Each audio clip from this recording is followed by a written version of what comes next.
My dear student, this is lecture number 2, week 2, video clip number 5. Now we are talking about Marxism. It's very clear you people are well aware for Karl Marx uh, philosophy and his approach towards different types of human and social structure. But when we are talking about Marxism in terms of literature, so we take and explain similar philosophy and take it in terms of literature and apply those things. Now, what are the basic things the Marxist theorists they are believing, and they are just applying a different text. So uh, they uh, they believe that whatever text we are analyzing in terms of literature, that is based on social class, social relationship, social conflicts, and ideological issues.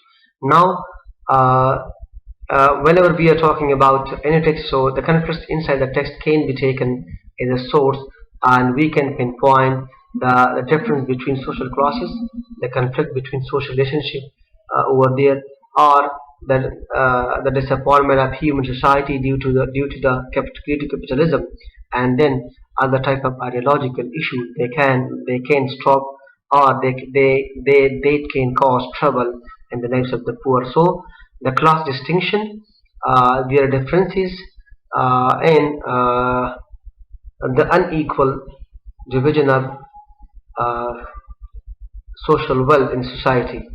These are the basic parameters, not all but a few parameters that can be applied by different Marxist theorists to analyze different texts.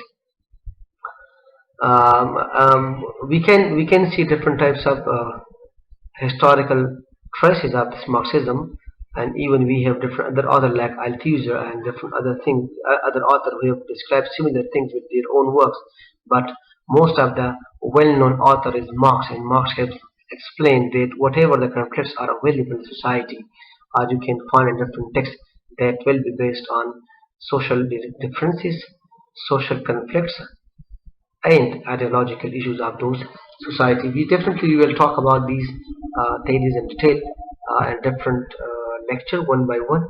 But this is something we introduce different concepts. Now we're coming to psychoanalysis. The theory came out of the works and hard works in experimentation of Sigmund Freud, but more other people are also there, like Carl Jung, Lacan, Julia Kristeva, Horney, and different other authors are there. Now, whereas the Marxists borrowed theories and terms from political philosophy, and the school of psychoanalytical theory turned institute psychologist Sigmund Freud and his method of treating patients afflicting with neurosis, like and that we were talking about social difference and social class and the wealth unequal distribution. But here we are taking psycholinguistics is our psychology of human being is the basic way of analyzing text or different types of characters. Our analysis and terminologies in this theory is based on Sigmund Freud experimentation and his terminologies, which he has used in his own laboratories when he was treating different patients of neurosis and uh, schizophrenic or other psychic problems of the patient.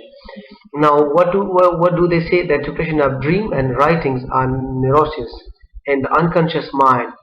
Psychoanalytical interpretation attempts to decode the psyche of the author by inferring the psychological states of the character and symbolism in the text. Now, very much important aspect, because the introduction of dream, uh, it's a well-known work of Sigmund Freud, and where he has just used different types of techniques to analyze different types of patient who have a psychic problem, and that can be seen in different types of authors available in literature, where we study different characters and their psychology and their behavior and effects on psychology on himself and other characters. That is why those psychological states can provide us different types of meanings, and we apply over here. The most prominent author are Sigmund Freud, Carl Jung, Lacan, Julia Kristeva, and Horney. Now we are coming over here to feminist theory. It's very much clear and very much famous nowadays. People are using this as a source to save themselves, to save their faces. But it says, explains the necessary and prerequisite of independent woman to produce good writing is one of the earliest examples of feminist criticism. Now started with Virginia Woolf, because they believe the female critics, female writers, they believe that whatever the author of the past have written about female, so that is based on biasness in human and male dominant nature. But now the female have the power to produce something from their own point of view and explain and gain their own role in society. That is why feminist theory always looks for the role, place of human of female in a society where male is very much dominating in their own approach. That is why this theory is describing and pinpointing derogative role provided by different alternate text to the female character and uh, other weak character in a society. These people are struggling against those things, and they want to consider females one of the best and powerful entity and having similar seats and powers is male have in a society. Now we are moving to post-colonialism or post-colonial theory. You people are very much aware of this. Edward Said was the author of his book Orientalism, where he has described the difference between the people who belongs to the white race and the people who are not white, from not what white race are linked with the empire, or the Asian, African, and all those things. Because this is similar to the work of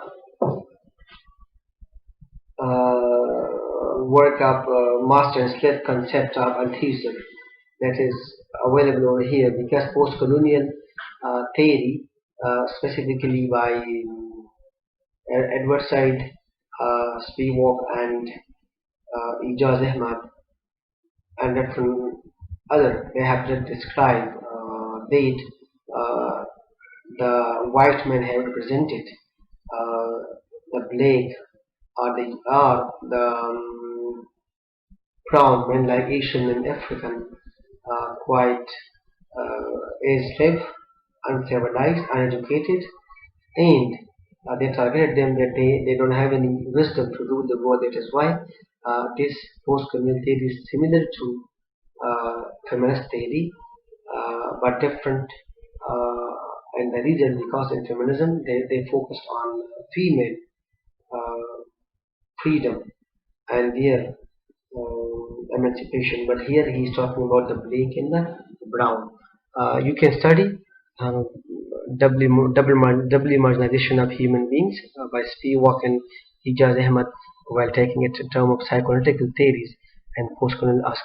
One of the best known work is Orientalism, and then the work of uh, the book name is The Empire Writes Back, where they are questioning and puncturing all those principles which were erected and controlled by the language empire by the colonials. Now, queer theory, one of this school of theory, it does this theoretical approach does not believe in uh, two poles, gender roles in society like male and female. They believe that there is something in the middle as well. Not 100% male and female are available, and that is why we should include at least a value in between. Michel Foucault is one of the best authors who explored this phenomena in detail and given us different types of things. This theory is mostly about those people who are transgender or third gender, like eunuchs and other who are nor male nor female. So this theory can pinpoint to their language and their approach and how they are marginalized by the people in the society. So they believe this that they should be given a proper place. It questions same the role of those transgender in a society. One of the best known work is The History of Sexuality by Michel Foucault, and there are many other works you inshallah we will discuss in coming lecture. Now, reader response theory. That here in this theory, the response of the reader while analyzing text is important. We never look for the influence and influence of the age or the autobiographical concepts of the author, but most probably what a reader receive and perceive in a text is very much important. It's also a type of close reading, but the psychological impacts of the readers are important. If you have any problem, you can talk to me like this on email. And next, we will talk about new criticism in detail.